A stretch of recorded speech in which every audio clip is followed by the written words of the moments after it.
Let me take a moment before this episode to tell you a little bit about the World Ethics Organization and the upcoming Global Ethics Day. Premiering online Wednesday, October 18th at 5 p.m. Eastern Standard Time, the Ethics and Leadership Global Ethics Day Symposium hosted by the World Ethics Organization. This live-stream virtual symposium will cover topics such as what it means to be an ethical leader, why ethical leadership is beneficial to you, your team, your company, and the world, how to integrate ethical considerations into your decision-making process, and practical steps that you can take to create and maintain a culture of ethics. The event panelists are among the world's foremost leaders and influencers in the field of ethics, including Dr. Simon Longstaff, AO, Executive Director of the Ethics Center, Sydney, Australia, and Skeet, Senior Director of Leadership Ethics at the Markula Center for Applied Ethics, Santa Clara University, and Dr. Walter Fluker, Martin Luther King Jr. Professor Emeritus of Ethical Leadership, Boston University. Register and join this live event October 18th at 5 p.m. Eastern Time at worldethicsorganization.org/upcoming events. And thanks. My name is Hassan Sorrells, and this is the Leadership Lessons from the Great Books podcast, episode number 78. With our book today, the final book in the Lord of the Rings trilogy, and a book that stands as the author's most compelling commentary on Christian eschatology, Christology, and the worldviews of leadership in desperate and unsure times. J.R.R. Tolkien's Lord of the Rings, The Return of the King. This day we fight. By all that you hold dear on this girt earth, I bid you stand. Men of the West.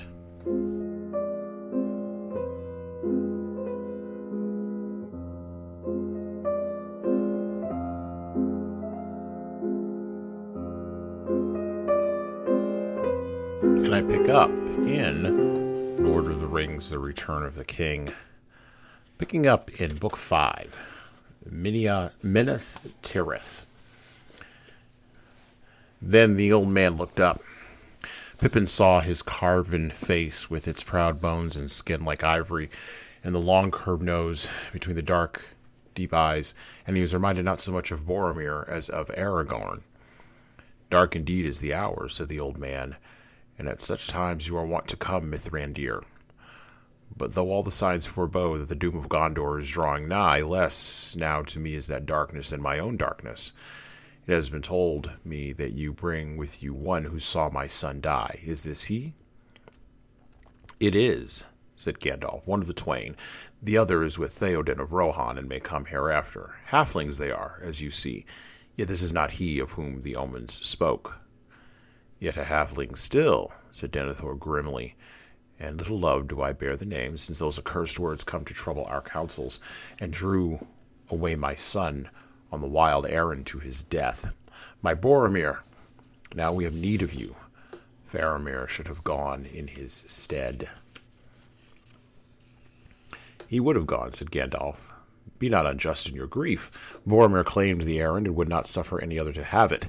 He was a masterful man and one to take what he desired. I journeyed far with him and learned much of his mood. But you speak of his death. You have had news of that ere we came? I have received this, said Denethor, and laying down his rod, he lifted from his lap the thing that he had been gazing at. In each hand he held up one half of a great horn cloven through the middle, a wild ox horn, bound with silver. That is the horn that Boromir always wore, cried Pippin. Verily, said Denethor, and in my turn I bore it, and so did each eldest son of our house, far back into the vanished years before the failings of the kings, since Vorondil, father of Mardil, hunted the wild kine of J.R.R. in the fields of Rhûn.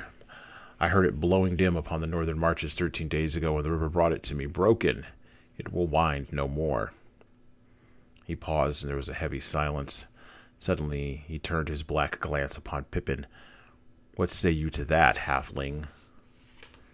13 days, faltered Pippin. Yes, I think that would be so. Yes, I stood beside him as he blew the horn, but no help came, only more orcs. So, said Denethor, looking keenly at Pippin's face, you were there. Tell me more. Why did no help come, and how did you escape, and yet he did not? So mighty a man as he was, and only orcs to withstand him. Pippin flushed and forgot his fear. The mightiest man may be slain by one arrow, he said, and Boromir was pierced by many. When last I saw him, he sank beside a tree and plucked a black-feathered shaft from his side. Then I swooned as was made captive. I saw him no more and knew no more, but I honor his memory, for he was very valiant. He died to save us, my kinsman Meriadoc and myself, waylaid in the woods by the soldiery of the Dark Lord, and though he fell and failed, my gratitude is none the less. Then Pippin looked the old man in the eye, for pride stirred strangely within him, still stung by the scorn and suspicion in that cold voice. Little service, no doubt, will so great a lord of men think to find in a hobbit, a halfling from the northern shire, yet, such as it is, I will offer it in payment of my debt. Twitching aside his grey cloak, Pippin drew forth his small sword and laid it at Denethor's feet. A pale smile, like a gleam of cold sun on a winter's evening, passed over the old man's face. He bent his head and held out his hand, laying the shards of the horn aside. "Give me the weapon," he said. Pippin lifted it and presented the hilt to him. "Whence came this?" said Denethor. "Many, many years lie on it. Surely this is a blade wrought by our own kindred in the north, in the deep past?"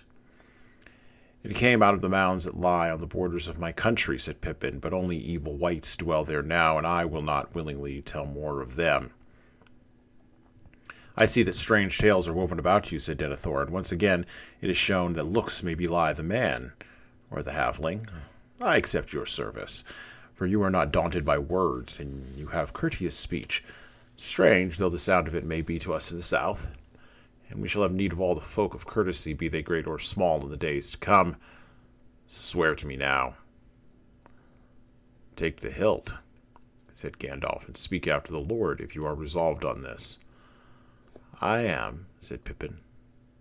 The old man laid the sword along his lap, and Pippin put his hand to the hilt and said slowly after Denethor, "Here do I swear fealty and service to Gondor, and to the Lord and Steward of the realm, to speak and to be silent, to do and to let be, to come and to go, in need or in plenty, in peace or war, in living or dying, from this hour henceforth until my Lord release me, or death take me, or the world end.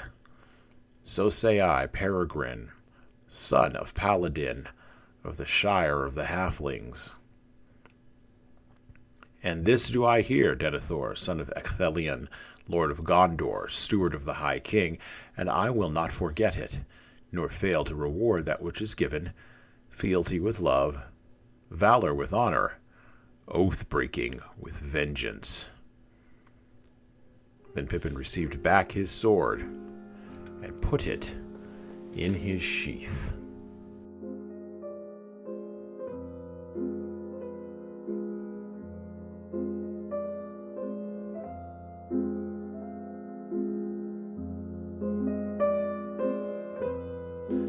You now serve at the right hand of the Steward of Gondor, Pippin. This is a pivotal moment in Return of the King, because not only is the Fellowship broken, not only have there been firefights and death, but great tragedy and loss has come to the Steward of Gondor. And we're going to focus a lot today in our commentary in between the various pieces of Lord of the Rings, The Return of the King, that we are reading today. We're going to focus really on thinking about and looking at the actions of two pivotal men in The Return of the King. And then we are going to wrap up by going directly to Mount Doom, where the ring has its final, or gets its final reward. The two men that really form the two towers of Return of the King, actually there's three men that form the triumvirate of Return of the King, are Denethor, the Steward of Gondor, Gandalf, of course, now come back at the turn of the tide, and of course Aragorn, or we met him. When we met him, he was calling himself Strider. He is the one true king, but Denethor doesn't know it. Boromir knew it at the end, And Faramir, well, Faramir's just trying to get his dad to like him. Now, when you serve at the right hand of the Steward of Gondor, here's what you don't understand.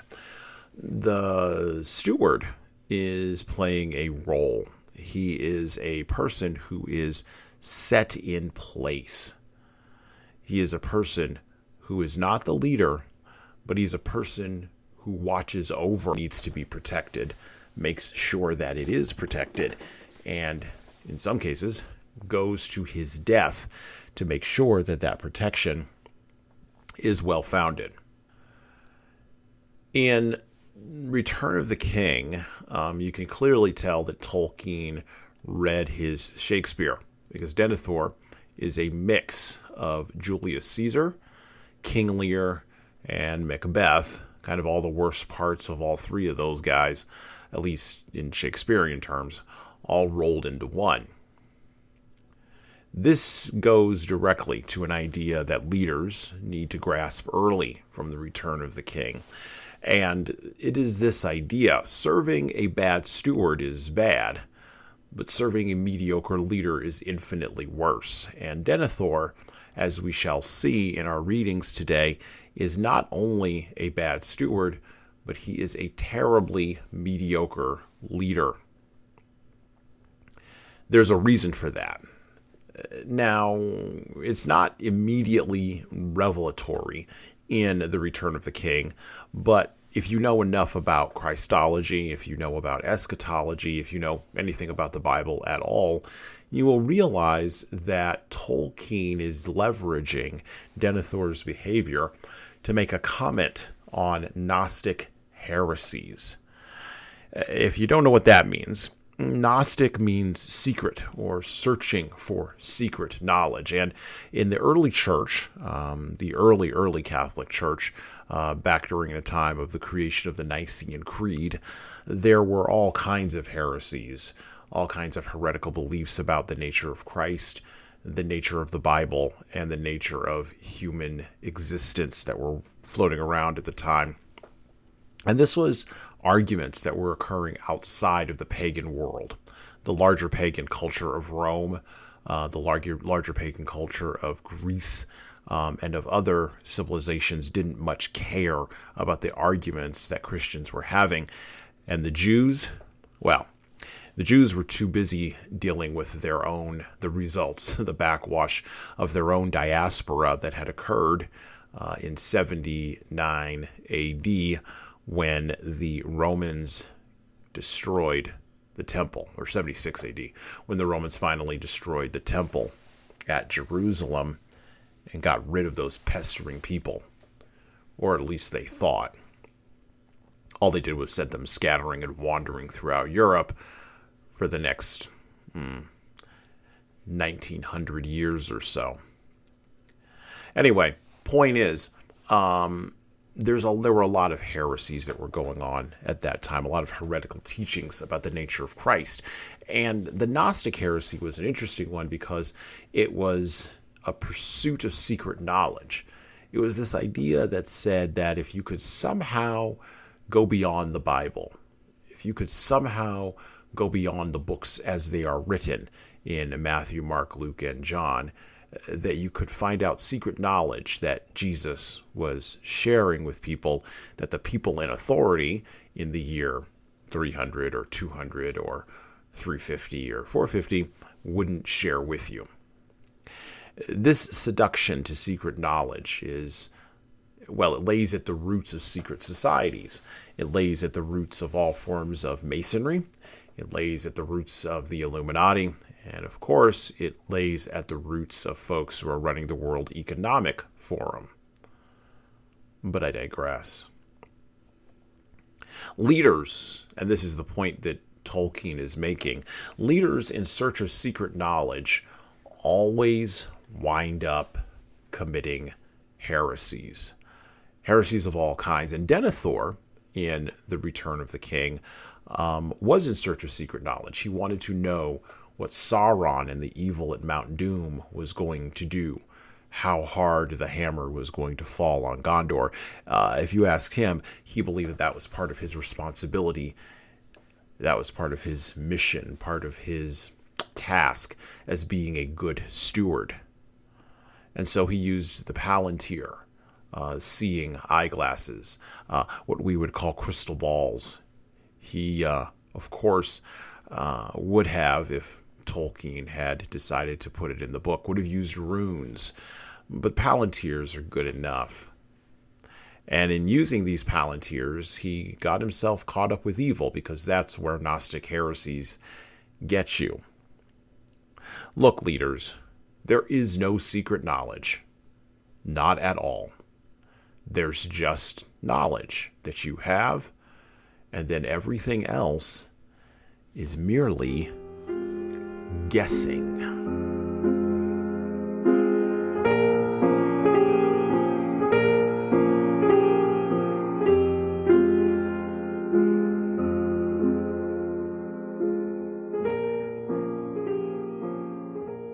I return to The Lord of the Rings, The Return of the King, Book 5, once again, The Siege of Gondor.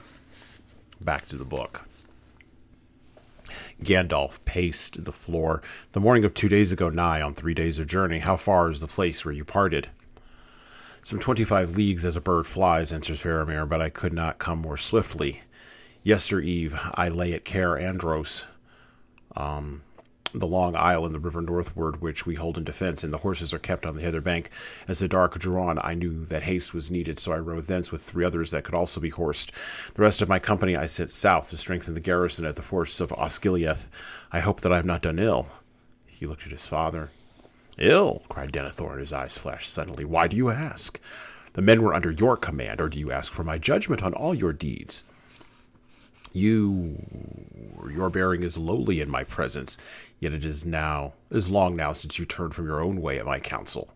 See, you have spoken skillfully as ever, but have I not seen your eye fixed on Mithrandir, seeking whether you said well or too much?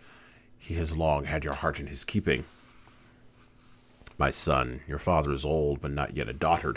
I can see and hear, as was my wont, and little of what you have said or left unsaid is now hidden from me. I know the answer to many riddles. Alas, alas for Boromir.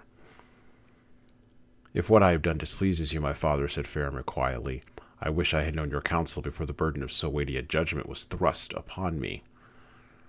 Would that have availed to change your judgment? Said Denethor. You would still have done just so, I deem. I know you well. Ever your desire is to appear lordly and generous as a king of old, gracious and gentle. That may well befit one of high race if he sits in power and peace, but in desperate hours gentleness may be repaid with death. So be it, said Faramir. So be it, cried Denethor, but not with your death, only Lord Faramir, with the death also of your father and all of your people, whom it is your part to protect now that Boromir is gone.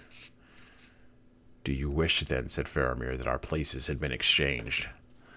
Yes, I wish that indeed, said Denethor, for Boromir was loyal to me and no wizard's pupil. He would have remembered his father's need, and I would have not squandered what fortune gave. He would have brought me a mighty gift. For a moment, Faramir's restraint gave way. I would ask you, my father, to remember why it was that I, not he, was an Ithilien. On one occasion, at least, your counsel has prevailed not long ago. It was the lord of the city that gave the errand to him. Stir not the bitterness in the cup that I mixed for myself, said Denethor. Had I not tasted it now many nights upon my tongue, foreboding that worse yea let in the dregs? As now indeed I find, would it were not so, whether this thing had come to me. Comfort yourself, said Gandalf. In no case would Boromir have brought it to you. He is dead and died well, may he sleep in peace. Yet you deceive yourself. He would have stretched out his hand to this thing, and taking it he would have fallen. He would have kept it for his own, and when he returned you would not have known your son. The face of Denethor set hard and cold. You found Boromir less apt to your hand, did you not? He said softly. But I, who was his father, say that he would have brought it to me. You are wise, maybe, Mithrandir, yet with all your subtleties you have not all wisdom. Counsels may be found that are neither the webs of wizards nor the haste of fools. I have in this matter more lore and wisdom than you deem. What then is your wisdom? Said Gandalf. Enough to perceive that there are 2 follies to avoid. To use this thing is perilous. at this hour to send into the hands of a witless halfling into the land of the enemy himself, as you have done, and this son of mine. That is madness. And the Lord Denethor, what would he have done? Neither. But most surely not for any argument would he have set this thing at a hazard beyond all but a fool's hope, risking our utter ruin if the enemy should recover what he lost. Nay, it should have been kept hidden deep and dark, not used, I say, unless at the utmost end of need, but set beyond his grasp, save by a victory so final that what then befell would not trouble us, being dead. You think, as is your wont, my lord of Gondor, only, said Gandalf. Yet there are other men and other lives and times still to be, and for me I pity even his slaves. And where will other men look for help if Gondor falls? Answered Denethor. If I had this thing now in the deep vaults of the citadel, we should not then shake with a dread under this gloom, fearing the worst, and our counsels would be undisturbed. If you do not trust me to endure the test, you do not know me yet. None the less I do not trust you, said Gandalf. Had I done so, I could have set this thing hither to your keeping and spared myself and others much anguish. And now, hearing you speak, I trust you less, no more than Boromir. Nay, nay, stay your wrath. I do not trust myself in this, and I refuse this thing even as a freely given gift. You are strong and can still see in some matters govern yourself, Denethor. Yet, if you had received this thing, it would have overthrown you. Were it buried beneath the roots of Mindolion, still it would have burned your mind away as the darkness grows, and the yet worse things follow that shall soon come upon us. For a moment the eyes of Denethor glowed again as he faced Gandalf, and Pippin felt once more the strain between their wills. But now, almost it seemed as if their glances were like blades from eye to eye, flickering as they fenced. Pippin trembled, fearing some dreadful stroke, but suddenly Denethor relaxed and grew cold again. He shrugged his shoulders. If you had, he said, such words and ifs are vain. It has gone into the shadow, and only time will show what doom awaits it and us. This time will not be long. In what is left, let all who fight the enemy in their fashion be at one, and keep hope while they may be, and after hope still the hardihood to die free. He turned to Faramir. What think you of the garrison at Osgiliath? It is not strong, said Faramir. I have sent the company of Ithilien to strengthen it, as I have said. Not enough, I deem, said Denethor. Is there that the first blow will fall? They will have need of some stout captain there. There and elsewhere in many places, said Faramir, and sighed. Alas, for my brother, whom I too loved. He rose.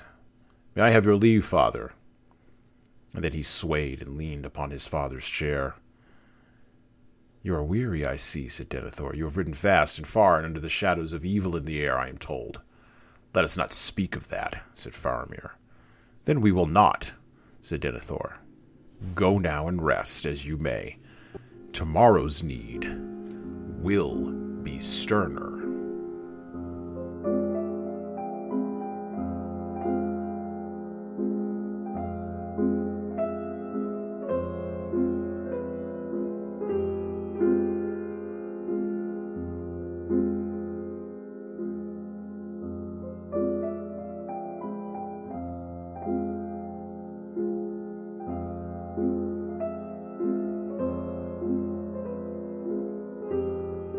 Shortcuts don't get you anywhere when you're weak. The Steward of Gondor, Lord Denethor, there in that clip, knew he was in a weak position, trapped in Gondor, awaiting the fall of the hammer from Mordor. Knowing that it was coming, he was consumed with coulda, woulda, shoulda, and didn't. We could have had the ring. We should have had Boromir, but we don't. And he couldn't get past that. One of the key themes in The Return of the King and throughout the Lord of the Rings trilogy is the presence of other races in Middle-earth. Wizards, dwarves, elves, hobbits, and of course men. And men are at the bottom of the they're at the bottom of of the ranking in the estimation of the other races of Middle-earth, partially because Isildur, from which the term Isildur's Bane comes, that's used in the Two Towers extensively. Isildur failed at the end of the, I believe it was the Second Age, to destroy the ring when he had the opportunity, and instead was betrayed by it and was slain, leading to all of the problems in the Third Age, which, of course, when we read The Return of the King and when we read the Lord of the Rings trilogy, we are entering at the end of the Third Age, an age when men will have another shot at the title. And elves and dwarves and hobbits and even wizards will fade from view. Where is the strength in the weakness of men? Leaders who are stewards cannot wait for that strength to show up. They have to demonstrate it before it comes. Now, leaders who are stewards, in particular, stewards like Denethor, can't wait for a savior to lead. And that's basically what Denethor is looking for. Now, he would prefer to have a savior he can manipulate. He would prefer to have a savior that he can control. He would prefer to have a savior that he can tell what to do, which, of course, is not a savior. It's an idol, but let's not get technical here. Leaders who are stewards can't wait on a savior to lead. When they do so, they do what Denethor demonstrated in that little piece there that I read. They do lose faith, and they lose faith in the future. They lose faith in the resources that are around them, and they begin to move from problem solving to problem managing.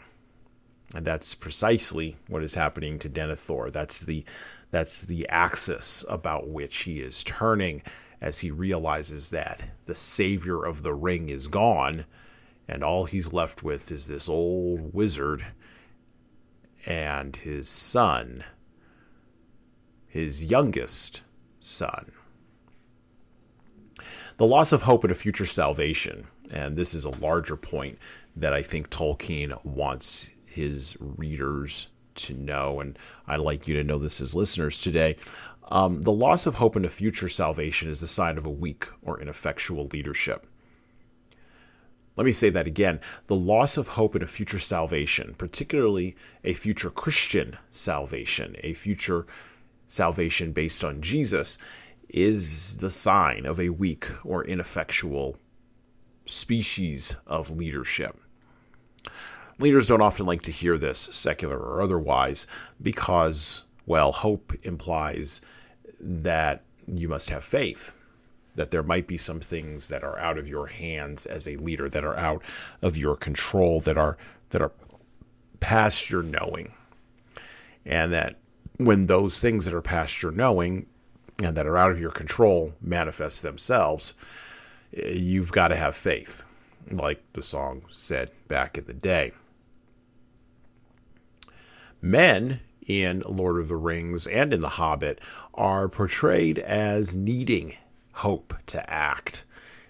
On the one hand, this is portrayed as a weakness, but then on the other hand, and Tolkien shows this as well with Aragorn, he shows that ability to hope is what gives men strength, but it's a hidden strength that elves and dwarves and hobbits and ents and wizards even are suspect of and cannot see.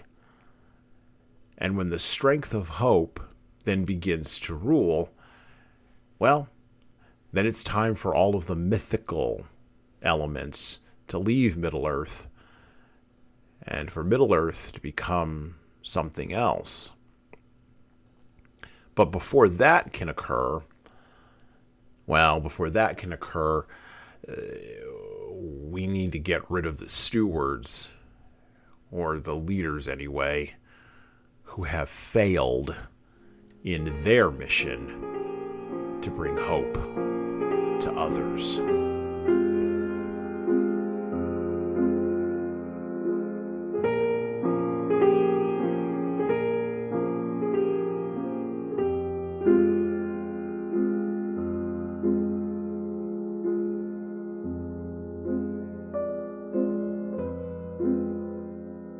back to the book, back to Lord of the Rings, The Return of the King.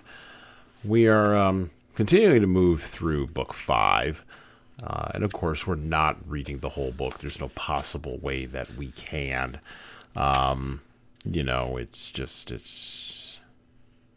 It's just too much.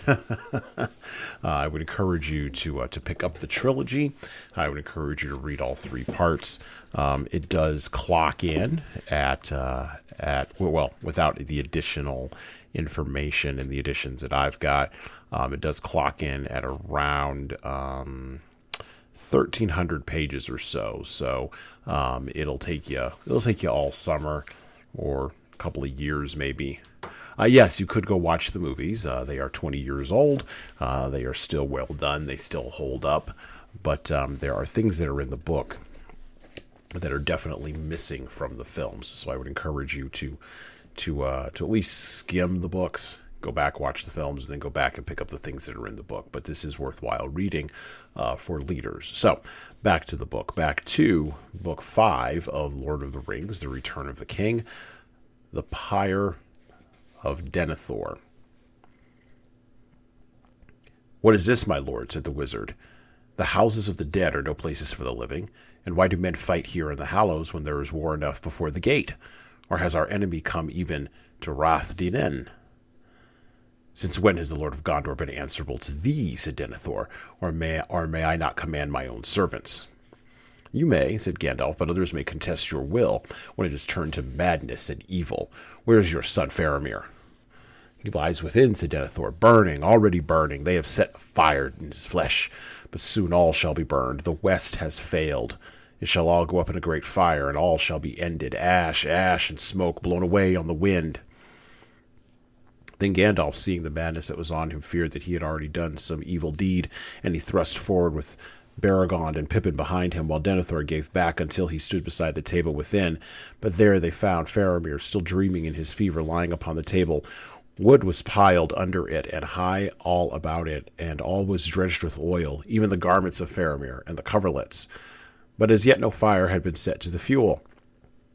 Then Gandalf revealed the strength that lay hid in him, even as the light of his power was hidden under his grey mantle. He leaped up onto the faggots, and raising the sick man lightly, he sprang down again and bore him towards the door. But as he did so, Faramir moaned and called on his father in his dream. Denethor started as one waking from a trance, and the flame died in his eyes, and he wept, and he said, "Do not take my son from me. He calls for me." "He calls," said Gandalf, "but you cannot come to him yet, for he must seek healing on the threshold of death, and maybe find it not, whereas your part is to go out to the battle of your city, where maybe death awaits you. This you know in your heart." "He will not wake again," said Denethor. "Battle is vain. Why should we wish to live longer? Why should we not go to death side by side?" "Authority is not given to you, Steward of Gondor, to order the hour of your death," answered Gandalf. "And only the heathen kings, under the dominion of the dark power, did thus, slaying themselves in pride and despair, murdering their kin to ease their own death." Then passing through the door, he took Faramir from the deadly house, and laid him on the bier on which he had been brought, and which now had been set on the porch. Denethor followed him, and stood trembling, looking with longing on the face of his son, and for a moment, while all were silent and still, watching the Lord in his throes, he wavered. "Come," said Gandalf, "we are needed. There is much that you can yet do." Then suddenly Denethor laughed. He stood up tall and proud again, and stepping swiftly back to the table, he lifted from it the pillow on which his head had lain. Then, coming to the doorway, he drew aside the covering, and lo! He had between his hands a palantir. And as he held it up, it seemed to those that looked on that the globe began to glow with an inner flame, so that the lean face of the Lord was lit as with red fire, and it seemed cut out of hard stone, sharp with black shadows, noble, proud, and terrible. His eyes glittered. "Pride and despair," he cried. "Didst thou now think that the eyes of the White Tower were blind? Nay, I have seen more than thou knowest, grey fool. For thy hope is but ignorance. Go then and labor in healing. Go forth and fight. Vanity! For a little space you may triumph on the field. For a day. But against the power that now rises there is no victory. To this city only the first finger of its hand has yet been stretched. All the east is moving, and even now the wind of thy hope cheats thee and wafts up Anduin with a fleet of black sails. The west has failed. It is time for all to depart who would not be slaves. Such counsels will make the enemy's victory certain indeed, said Gandalf. Hope on, then, laughed Denethor. Do I not know thee, Mithrandir? Thy hope is to rule in my stead, to stand behind every throne, north, south, or west. I have read thy mind and its policies. Do I not know that this halfling was commanded by thee to keep silence? That he was brought hither to be a spy within my very chamber? And yet in our speech together I learned the names and purposes of all thy companions. So, with the left hand thou wouldst use me for a little while as a shield against Mordor, and with the right bring up this ranger of the north to supplant me. But I say to thee, Gandalf Mithrandir, I will not be thy tool. I am the steward of the house of Anarion. I will not step down to be the daughter chamberlain of an upstart. Even were his claim proved to me, still he comes but of a line of Isildur. I will not bow to such a one, last of a ragged house long bereft of lordship and dignity. What then would you have, said Gandalf, if your will could have its way? I would have things as they were all the days of my life, answered Denethor, and in the days of my long fathers before me, to be the lord of this city in peace, and leave my chair to a son after me, who would be his own master and no wizard's pupil. But if doom denies this to me, then I will have naught, neither life diminished, nor love halved, nor honor abated. To me it would seem that a steward who faithfully surrenders his charge is diminished in love or in honor, said Gandalf. And at the least you shall not rob your son of his choice while his death is still in doubt. At those words Denethor's eyes flamed again, and taking the stone under his arm, he drew a knife and strode towards the bier. But Baragon sprang forward and set himself before Faramir. So, cried Denethor, thou hast already stolen half my son's love. Now thou stealest the hearts of my knights also, so that they rob me wholly of my son at last. But in this at least thou shalt not defy my will, to rule my own end. Come hither, he cried to his servants. Come, if you are not all recreant. Then the two of them ran up the steps to him. Swiftly he snatched a torch from the hand of one and sprang back into the house. Before Gandalf could hinder him, he thrust the brand amid the fuel, and at once it crackled and roared into flame. Then Denethor leaped upon the table, and standing there, wreathed in fire and smoke, he took up the staff of his stewardship that lay at his feet and broke it on his knee. Casting the pieces into the blaze, he bowed and laid himself on the table, clasping the palantir with both hands upon his breast. And it was said that ever after, if any man looked in that stone, unless he had a great strength of will to turn it to other purpose, he saw only two aged hands, withering in flame. Gandalf, in grief and horror, turned his face away and closed the door. For a while he stood in thought, silent upon the threshold, while those outside heard the greedy roaring of the fire within. And then Denethor gave a great cry, and afterwards spoke no more, nor was ever again seen by mortal men. So passes Denethor, son of Ecthelion, said Gandalf.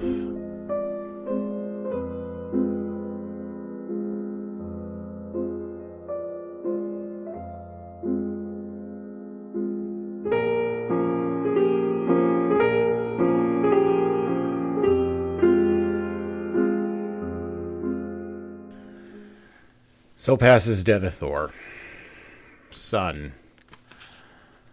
of Ecthelion. Remember I said Denethor was a mixture of Julius Caesar, King Lear, and Macbeth all rolled into one, right? Denethor is also the opposite of what we saw, or his behavior is the opposite of the behavior that we saw demonstrated in the Two Towers by King Theoden of Rohan. Now, Theoden dies, but Theoden dies in glory, on the battlefield, in honor. Denethor dies burning, like the heathen kings of old, in despair, pride, and misspent grief. There's a lesson for leaders here, right? You destroy the thing that you're afraid of, and sometimes that thing is yourself. This is where the Gnostic heresy gets you, right? This is where looking too deeply or too greedily to know everything. This is where wanting to know more than what you can handle gets you into trouble. Leaders would do well to pay attention to the actions of the Steward of Gondor, who winds up on a pyre, trying to burn his only son, or maybe murder might be a better term, in a orgy of pride and willful action. Tolkien's saying several things here, and again, important for leaders to pay attention to the several things he's saying, but the biggest thing that he's pointing out here, and we see it in the battle in Book 5 between the two titans of Gandalf and of Denethor, is that as Denethor is declining as the steward, and he could have declined in honor, he could have declined in glory, but he chose instead to decline in a different kind of way. As that declination, as the sun is setting on Gondor, Gandalf stands as the bearer not of a new thing, but the messenger of a new king, the messenger of the future. And this is what Denethor and many leaders like him don't want to hear. Look, when you retire from a role, let's say it's a role at a company, let's say it's a leadership role in a civic organization, let's even say it's a leadership role in a government, you should have prepared other people to take your place. The graveyards are full of indispensable men. I believe it was Charles de Gaulle who pointed that out, and the leader of the French resistance and the eventual prime minister of France after World War II. And now the graveyard is full of Denethor, who believed he was indispensable too. Someone will lead if you don't, and if you don't prepare people to lead as a leader, the wisest individuals will not lead. It will instead be the least ethical, the least moral, and the least capable. One other thing to remember, and this is very important, I think, for leaders, and Denethor gives a shadow of this, but of course, when he does, you have to consider that Tolkien is constructing an idea. He's world building an idea of monarchy that comes from, well, quite frankly, the British Empire. So we can't take too much from this in our modern era. But, here's the but, one of the things that sort of winds through the story of Denethor, Faramir, Boromir, and Gandalf, their quadrangle of a dynamic, the thing that winds through all of it is this: work is not your family. The work of being king was not Denethor's family, but he couldn't see it. And even if he could have seen it, he probably wouldn't have accepted it. That was also part of the Gnostic heresy. As a matter of fact, part of the Gnostic heresy included being unable to accept that fact, being unable to put it down. Or, as William Shakespeare infamously put the line in the mouth of Julius Caesar in Julius Caesar, "Always I am Caesar."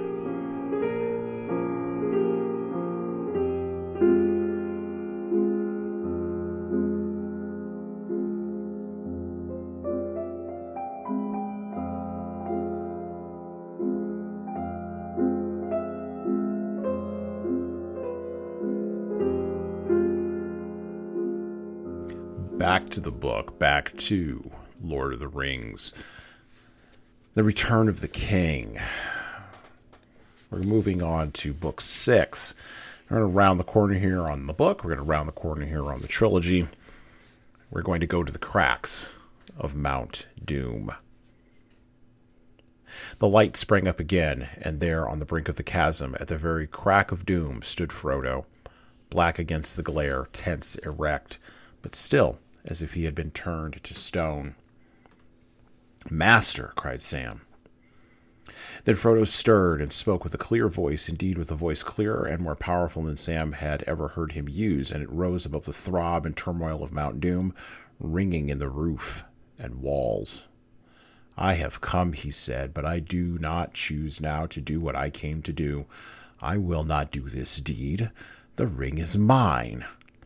And suddenly, as he set it on his finger, he vanished from Sam's sight.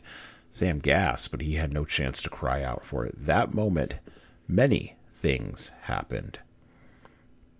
Something struck Sam violently in the back. His legs were knocked from under him, and he was flung aside, striking his head against the stony floor. As a dark shape sprang over him, he lay still for a moment, and all went black. And far away, as Frodo put on the ring and claimed it for his own, even in Allure, the very heart of his realm, the power in Barad-dûr was shaken, and the tower trembled from its foundations to its proud and bitter crown. The Dark Lord was suddenly aware of him, and his eye, piercing all shadows, looked across the plain to the door that he had made, and the magnitude of his own folly was revealed to him in a blinding flash, and all the devices of his enemies were at last laid bare. Then his wrath blazed in consuming flame, but his fear rose like a vast black smoke to choke him, for he knew his deadly peril and the thread upon which his doom now hung. From all his policies and webs of fear and treachery, from all his stratagems and wars, his mind shook free, and throughout his realm a tremor ran. His slaves quailed, and his armies halted, and his captains, suddenly steerless, bereft of will, wavered and despaired, for they were forgotten. The whole mind and purpose of the power that wielded them was now bent with overwhelming force upon the mountain. At his summons, wheeling with a rending cry, and in a last desperate race there flew, faster than the wings, the Nazgul, the ring race, and with a storm of wings they hurtled southwards to Mount Doom. Sam got up. He was dazed, and blood streaming from his head dripped in his eyes. He groped forward, and then he saw a strange and terrible thing. Gollum on the edge of the abyss was fighting like a mad thing with an unseen foe. To and fro he swayed, now so near the brink that he almost tumbled in, now drawing back, falling to the ground, rising and falling again, and all the while he hissed, but spoke no words. The fires below awoke in anger, the red light blazed, and all the cavern was filled with such a great glare and heat. Suddenly Sam saw Gollum's long hands draw upwards to his mouth, his white fangs gleamed, and they snapped as they bit. Frodo gave a cry, and there he was, fallen upon his knees at the chasm's edge, but Gollum, dancing like a mad thing, held aloft the ring, a finger still thrust within its circle. It shone now as if verily it was wrought of living fire. "Precious, precious, precious!" Gollum cried. "My precious, oh, my precious!" And with that, even as his eyes were lifted up to gloat on his prize, he stepped too far, toppled, wavered for a moment on the brink, and then with a shriek he fell. Out of the depths came his last wail, "Precious!" And he was gone. There was a roar and a great confusion of noise. Fires leaped up and licked the roof. The throbbing grew to a great tumult, and the mountain shook. Sam ran to Frodo and picked him up and carried him out the door. And there, upon the dark threshold of the Sammath Naur, high above the plains of Mordor, such wonder and terror came on him that he stood still, forgetting all else, and gazed as one turned to stone. A brief vision he had of a swirling cloud. In the midst of it, towers and battlements, tall as hills, founded upon a mighty mountain throne, above immeasurable pits, great courts and dungeons, eyeless prisons, sheer as cliffs, and gaping gates of steel and adamant. And then all passed. Towers fell, and mountains slid, walls crumbled and melted, crashing down. Vast spires of smoke and spouting steam went billowing up until they toppled like an overwhelming wave, and its wild crest curled and came foaming down upon the land. And then at last, over the miles between, there came a rumble, rising to a deafening crash and roar. The earth shook, the plain heaved and cracked, and Orodruin reeled. Fire belched from its riven summit. The skies burst into thunder seared with lightning. Down like lashing whips fell a torrent of black rain, and into the heart of the storm, with a cry that pierced all other sounds, tearing the clouds asunder, the Nazgul came, shooting like flaming bolts, as caught in fiery ruin of hill and sky they crackled, withered, and went out. "Well, this is the end, Sam Gamgee," said a voice by his side. And there was Frodo, pale and worn, and yet himself again. And in his eyes there was peace now, neither strain of will, nor madness, nor any fear. His burden was taken away. There was the dear master of the sweet days in the Shire. "Master!" cried Sam, and fell upon his knees. In all that ruin of the world, for the moment he felt only joy, great joy. The burden was gone. His master had been saved. He was himself again. He was free. And then Sam caught sight of the maimed and bleeding hand. "Your poor hand," he said, "and I have nothing to bind it with or comfort it. I would have spared him a whole hand of mine rather, but he's gone now, beyond recall, gone forever." "Yes," said Frodo. "But do you remember Gandalf's words? Even Gollum may have something yet to do. But for him, Sam, I could not have destroyed the ring. The quest would have been in vain, even at the bitter end. So let us forgive him, for the quest is achieved, and now all is over.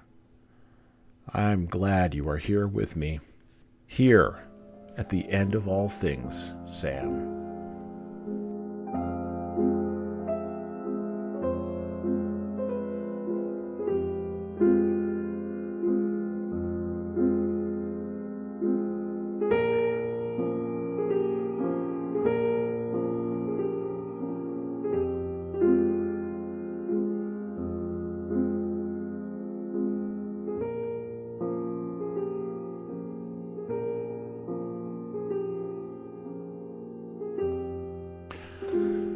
At the end of all things.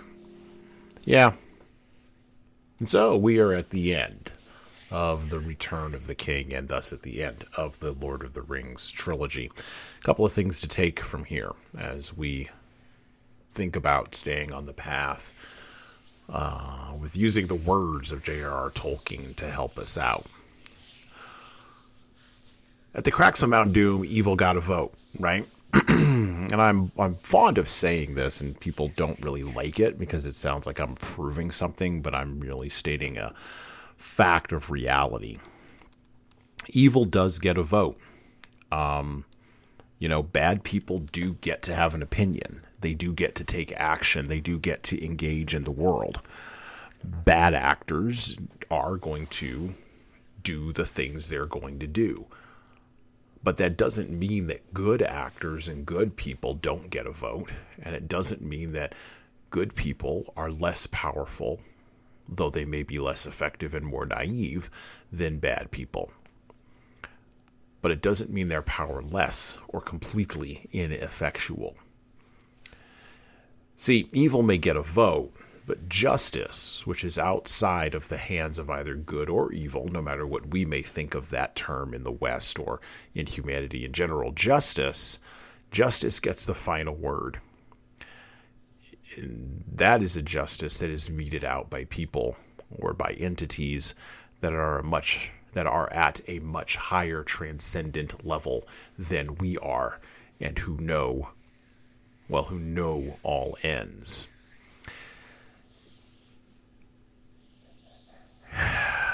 Frodo quotes from Gandalf there about Gollum's role at the end of all things, but he forgets the first part of it, or maybe Tolkien didn't want to pull it back because it probably wasn't necessary. His readers at the time when he originally wrote this were fairly sharp, but I think in our era we need to restate it and make it plain.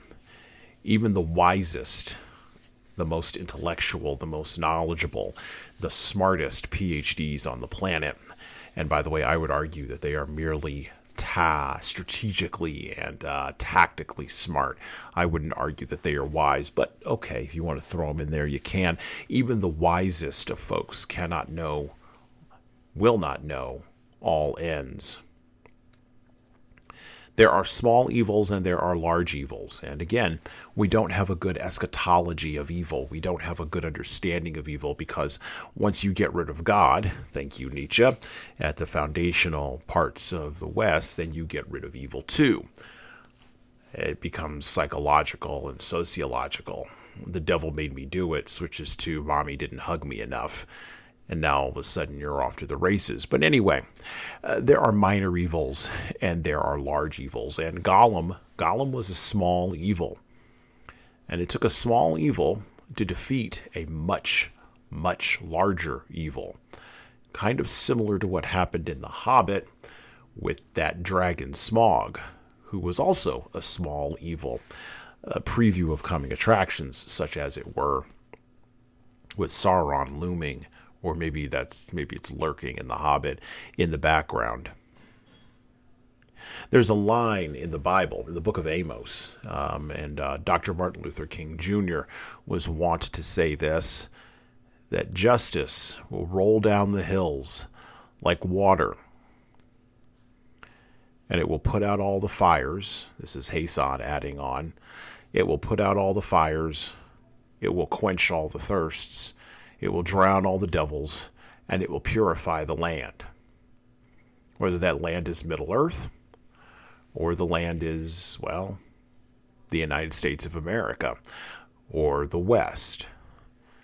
Justice will roll down the hill like water, and it is outside of our control.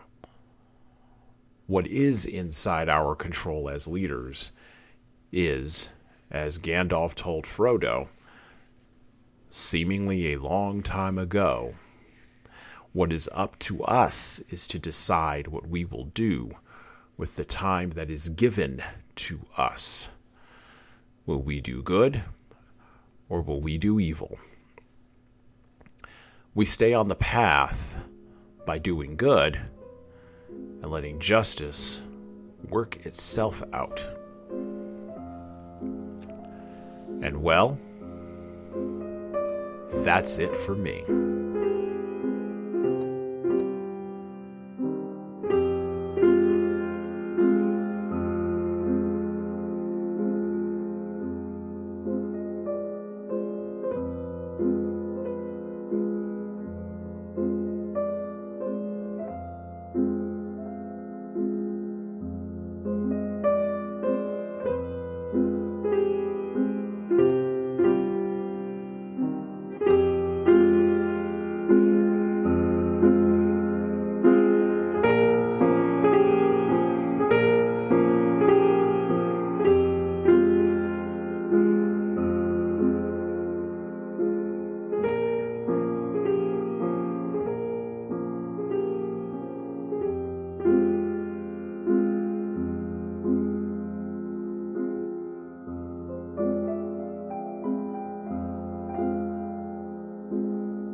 Thank you for listening and subscribing to the Leadership Lessons from the Great Books podcast.